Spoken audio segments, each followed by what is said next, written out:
Good morning, all. I hope you are well and welcome to today's video. So, I have two pairs on watch today, and those are Aussie Yen and Sugar USD. So, I'm going to break them down for you now, give you my thought process as always, and tell you what I will be looking for from these pairs for the day ahead. So, Aussie Yen, my favorite of the bunch.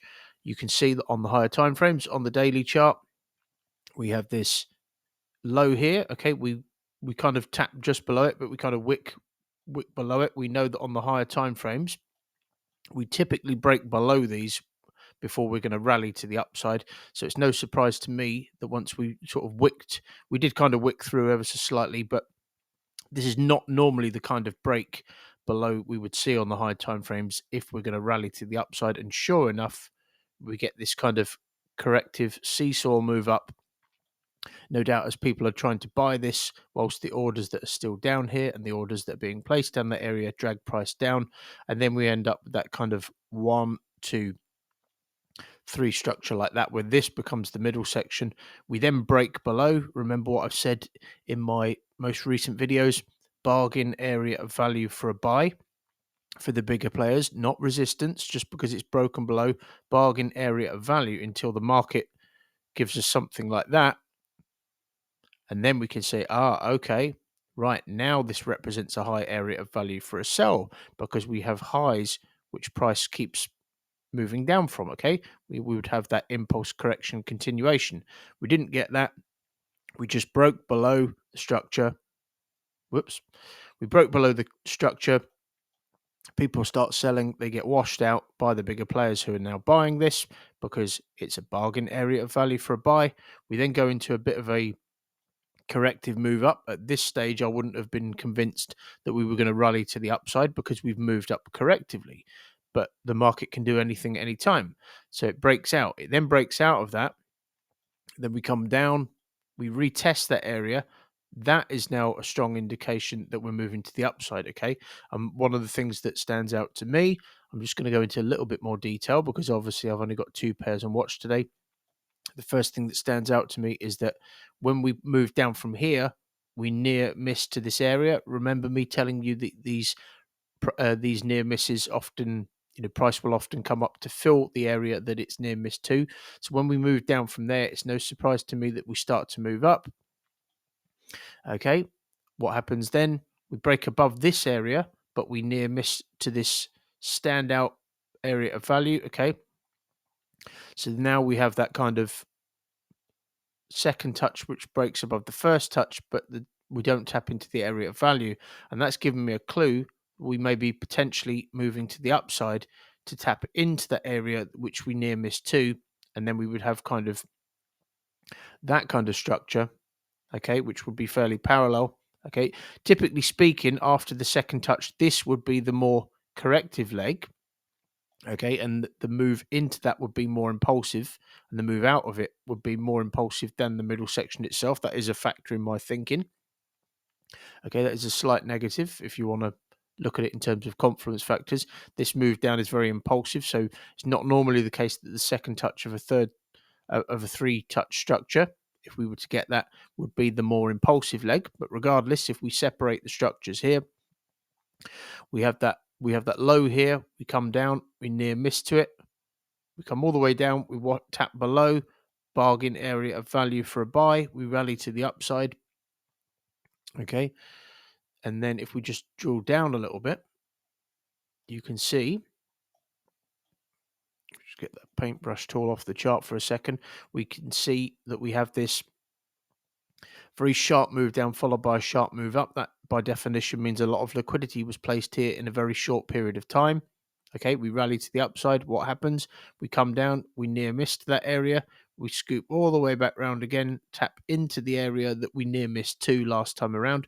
And as I said to you previously, once we tap into a sharp area like that, the impulse which follows is usually of a similar level of aggression as we had last time around. So what I mean by that is if we take this impulsive move there, okay, and we replicate that, we take that when we tap into that area again, you can see that we filled about 60 or 70% of it, okay?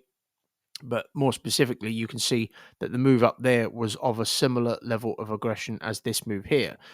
Okay, so that the sharpness of the move and how we rallied from that sharpness last time around is often a good indication of how we will move from it the next time around. Okay, so there's no need at this moment in time, because you can kind of see that this is one piece of its own. This structure is one piece of its own. We often see these sharp hook points about halfway into a piece of structure. Our price often leaves a footprint. We've tapped into that. So there's no need for us to come all the way down to here, because we've washed out all of the liquidity, and we're trading back above here as well, which is a key ingredient of this trade. So I'm just seeing this, if I was to just measure this, I'm just seeing this as an impulse correction continuation to take us up to that high, and potentially take us up to that high and that higher time frame high that we near missed to give us that kind of 1, 2, 3 touch structure. Okay, so that's the thinking behind this. And if we just measure this impulse here, okay, and then we assume that as I've said before, if we assume that the continuation leg out of an impulse correction continuation is of a similar length, is usually of a similar length to the impulse which has preceded it, that would take us up to here.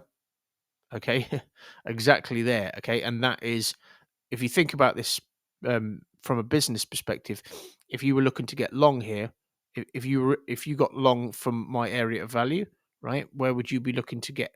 Where would many people be looking to get out of their positions? Many of the buyers, I would suggest, many of them as a first target would be looking to get out here, and that is an area where I would anticipate price, even if it does continue, I would anticipate price consolidating in that area for a while as people take profit, because the consolidations, and if they do consolidate, if it does consolidate for a while, it wouldn't surprise me if we got something like that, which mimics kind of what happened here last time around before we start to move to the upside. And then potentially we would then have something like that, which then takes us up to that area. Okay, so price needs to build volume. Okay, and often that includes people taking profit before it can continue. As I've said previously, if you think of a bow being pulled back on a bow and arrow, that's the market build. That's the equivalent of the market building volume. Okay, so price has left a footprint. Once again, I'm going to just take this off the chart. There we go. Right, if we just drill down to the 1 hour chart, and if I just zoom in, okay, so I'm asking myself, am I well positioned for a move to the upside? Well, yes, we're trading back above all these highs. We've washed out all the liquidity. What does the sequence look like? Well, the sequence looks pretty reliable at the moment. We have this move up here. Do excuse me if you can hear my stomach rumbling. That's got something to do with my intermittent fasting. But anyway, I digress.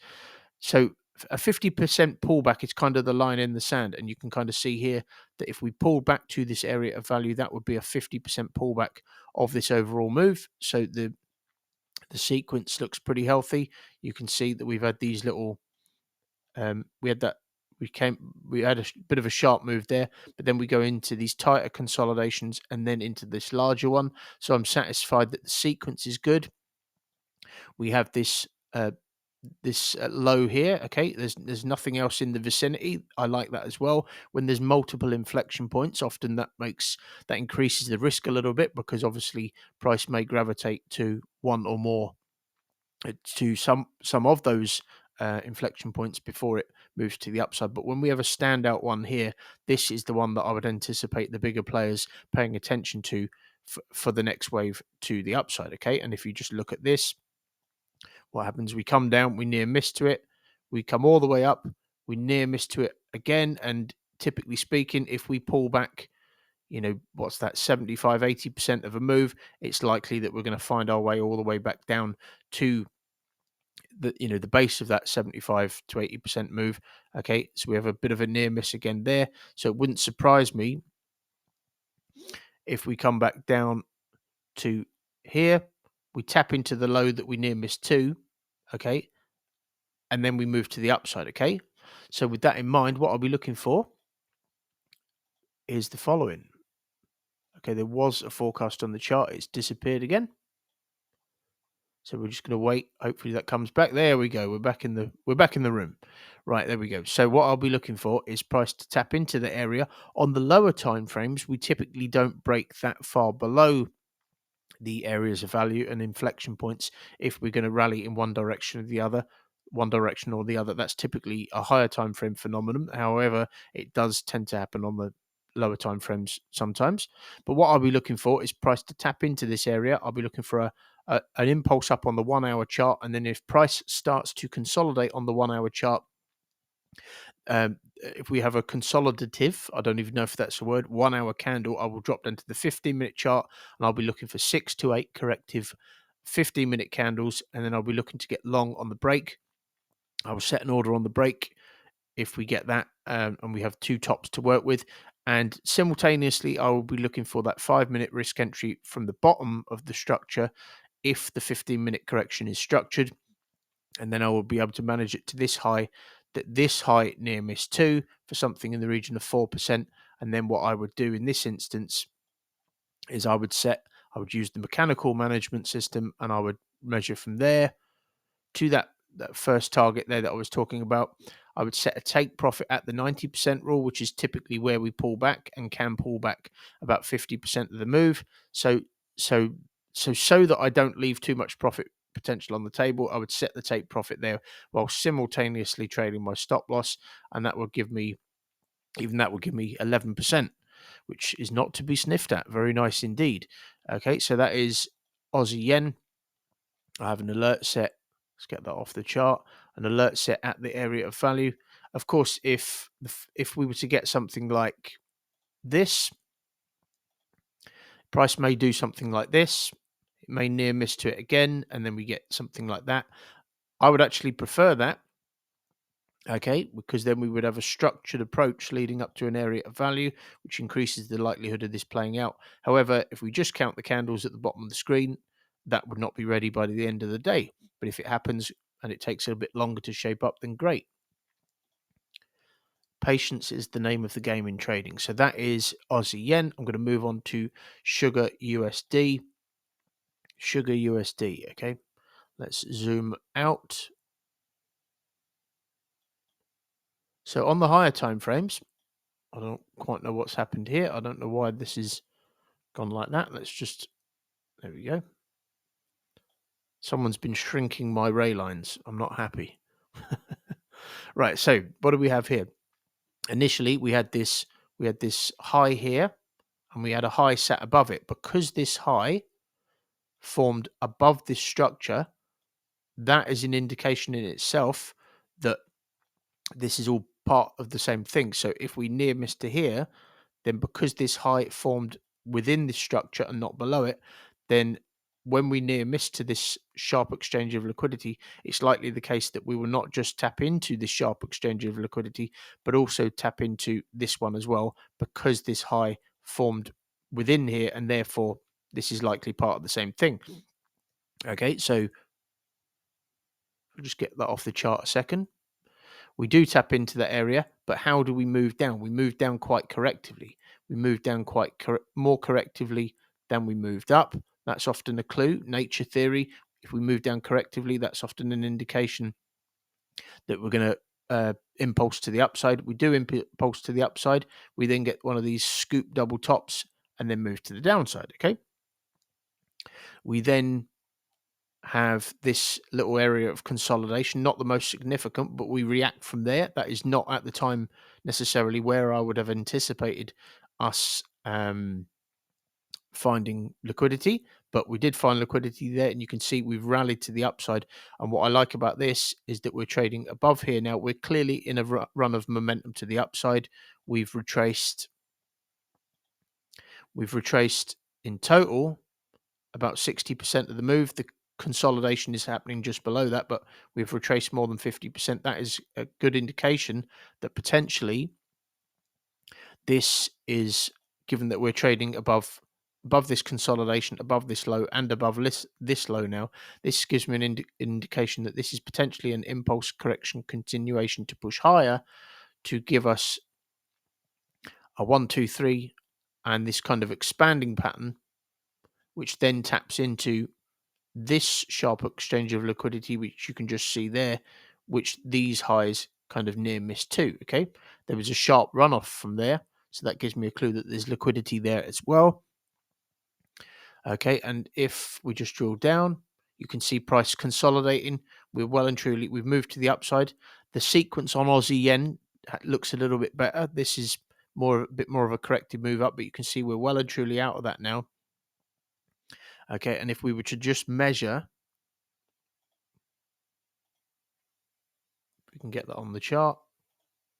If we were to measure the impulse correction continuation, okay, assuming this was an impulse correction continuation, if the continuation leg was of a similar length, that would take us up to here, this inflection point there, more or less, where we sold off aggressively from last time around. So these patterns that we look for, there's they mathematically line up. Okay, they're psychological patterns and they mathematically line up a lot of the time. And if we just analyze this lower time frame structure here, okay, you can see, what do we have? We have this low here. We have this sharp move down followed by a sharp move up. By definition, that means a lot of orders were placed here in a short period of time. We come up, so prices left a footprint. We come all the way down. We near miss to that area. We have that FOMO channel, people trying to buy this, whilst the orders that are down here and the orders that are being placed down there are dragging price back down. And if we look at this on the 1 hour chart, you can also see a little area of consolidation sat just below, okay, that given that we're close, we might likely tap into. We then have this 1, 2, 3 touch structure there, okay, which lines up, okay, and we also have that kind of parallel nature to it as well, fairly parallel nature. We tap into that, wash out all the liquidity that was there, and you can see now that we're trading back above these lows and the lows that near missed to that area.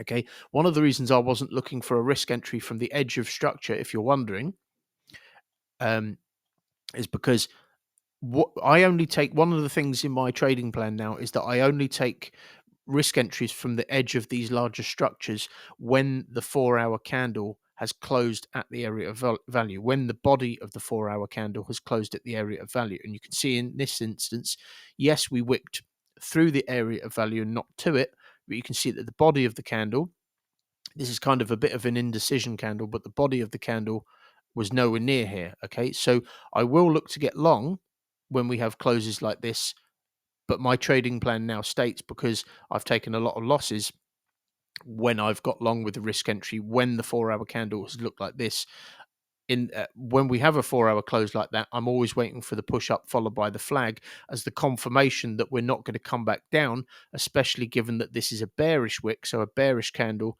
with a big wick below it, not going to come back down to fill that wick, which is often what happens before we move to the upside. Okay, so the little correction after the move up is usually the banks and the big institutions, the hedge funds, etc., stacking their orders for the next wave to the upside. Okay, so with that in mind, you can see now that we've retraced approximately, 60-70% of that move. So that's a good tick in the box. We're trading above all of these lows now and above here.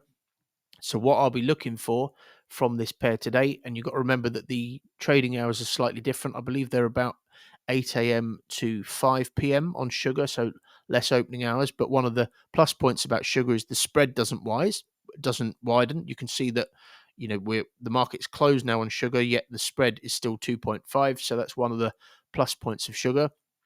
So what I'll be looking for is, if price corrects, we've had the push up now. If we correct on the 15-minute chart and we get those 6 to 8 corrective 15-minute candles, then I will be looking to get long either on the break of the flag or within it. And then I would be able to manage this up to this high there. If we find our way up to these highs, then we're likely finding our way up to there as well. I'll be able to manage that for something in the region of 5%. And then once again, what I would do is I would use the mechanical management system and I would measure the structure from there to that first target. We have a very sharp move there, followed by a sharp move down. And then I would set a take profit there while simultaneously trading my stops, trailing my stop loss. And that's what I'm going to be looking for from this pair today. Hope you've enjoyed this video, folks. I hope it's provided you with some value, and I'll see you again in the next one. Thanks for watching.